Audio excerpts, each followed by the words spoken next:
یوه مسله امیج نه دا پوته وه بسم الله الرحمن الرحیم رب زدنی علما رب اشرح لي صدري ويسر لي امري ای رب په فضل وکیږي ای رب په نصرت وکیږي میج لا علم یې نه پوهه نه لایقي یوه مسله دا پوته وه چې په رمضان شریف شه مسواک استعمالولی شي که نه نو رمضان شریف شه هم مسواک داسې سنت دی لکه په نورې ورځې یو صحابي چې حضور صلی الله علیه وسلم په رمضان شریف شه دومره ډېر مسواک استعمال دی چې مونه ګنټي تعداد یې نه ویر دی چې څوره استعمال کا لہذا په رمضان شریف شه هم مسواک استعمال جایز دی بلکې مسنون دی یوه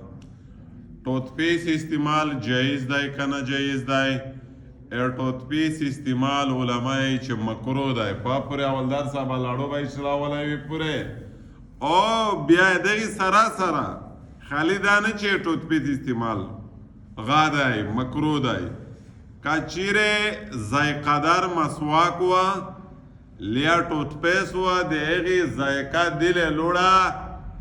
لرجا د فاسده شوه لرجا لوړه